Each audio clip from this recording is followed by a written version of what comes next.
Êxodo 32, 1-6.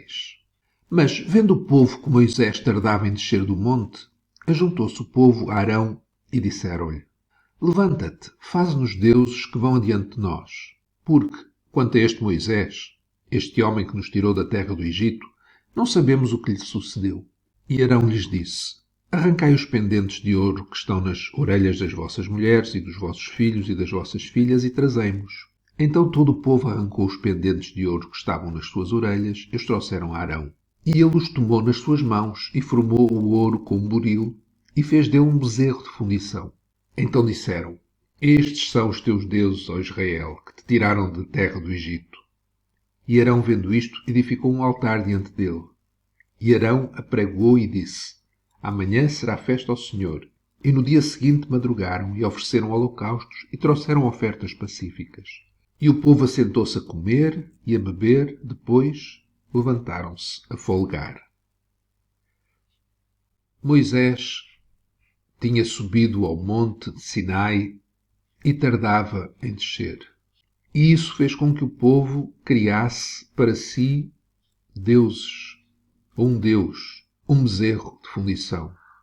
O que é que levou o povo a criar o seu próprio Deus?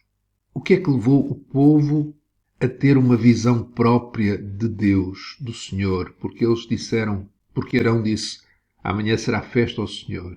O que é que levou o povo a ter uma visão própria de Deus e adorar esse Deus que eles criaram, esse Deus que eles imaginaram? A primeira razão foi porque eles deixaram de ver Moisés. Moisés para o povo era aquele que lhes mostrava Deus. Eles próprios não entendiam quem Deus era sem que fosse através de Moisés. A primeira razão foi esta. Eles deixaram de ver Moisés. Moisés tardava em descer do monte. A segunda razão para que o povo tivesse a sua visão própria de Deus, do Senhor, criando um Deus imaginário, foi que eles queriam que Deus, esse Deus que eles imaginaram, fizesse aquilo que eles queriam e quando eles queriam. Levanta-te, faze-nos deuses que vão adiante de nós. Porque quanto a este Moisés, este homem que nos tirou do Egito, não sabemos o que lhe sucedeu. Eles queriam deuses que fossem adiante deles e fizessem aquilo que eles próprios queriam. E a terceira razão por que eles criaram este Deus imaginário é porque eles tinham capacidade de criar esse Deus com os seus recursos. Arrancai os pendentes de ouro que estão nas orelhas das vossas mulheres, dos vossos filhos, das vossas filhas, trazei-mo.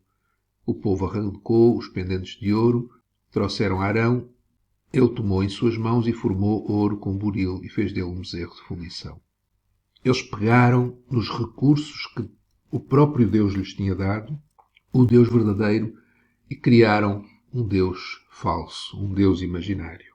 Qual foi o resultado de terem criado este Deus, de colocarem este Deus imaginário diante deles? O resultado foi edificar um altar diante desse Deus.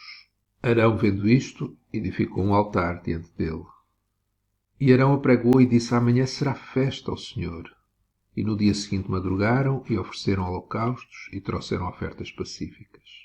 Diante deste Deus que eles criaram, eles edificaram um altar, ofereceram sacrifícios, fizeram uma festa. Isto é, fizeram algo semelhante àquilo que eles faziam diante de Deus, do Senhor. E o resultado foi também experimentar, sentir, viver um momento de satisfação. O povo experimentou, sentiu uma alegria, mas uma falsa alegria. O povo assentou-se a comer e a beber e depois levantaram-se a folgar. Resumindo, o povo criou um Deus que eles próprios imaginaram. Isto porque eles não conheciam o Deus verdadeiro. O que eles conheciam do Deus vivo era através de Moisés. Não tinham uma relação pessoal com o Deus vivo. Eles também não estavam interessados nessa relação, porque eles queriam deuses que fossem adiante deles e fizessem aquilo que eles queriam. Deuses que eles pudessem manipular, deuses que eles pudessem criar, que eles pudessem dizer, estes são os teus deuses, ó Israel, que te tiraram da terra do Egito. Deuses feitos por eles. Hoje, de igual forma, quando nós não temos uma relação pessoal com o Deus vivo, através de Jesus. Nós criamos deuses imaginários, criamos um Deus imaginário.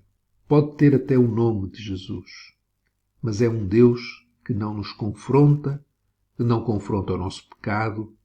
É um Deus que vai adiante de nós, levando-nos para onde nós queremos ir. Um Deus que nós podemos manipular e até servir e alegrarmos-nos, mas com uma falsa alegria. Necessitamos que o Deus vivo, o Deus verdadeiro, nos liberte de criarmos para nós mesmos um Deus que é exatamente o que pretendemos que esse Deus seja. Se o Deus vivo não nos libertar dessa ideia maligna, nós vamos sempre tentar criar um Deus que é um Deus criado à nossa imagem. Para isso precisamos que o Deus vivo, o Deus verdadeiro, nos mostre e até nos confronte todos os dias com quem Ele é. E isso Ele faz pela Sua palavra, para que possamos crer nele, possamos crer em Jesus e correr para Ele, para o adorar, nos submetendo a Ele, o Deus tremendo, o Deus vivo, o Deus que diz aquilo que nós somos e devemos ser, o Deus que nos confronta com o nosso pecado, mas o Deus também que tem perdão quando nós confessamos o nosso pecado. Foi este o Deus que Moisés conheceu, que o povo não conhecia, mas que hoje nós podemos conhecer através do Senhor Jesus.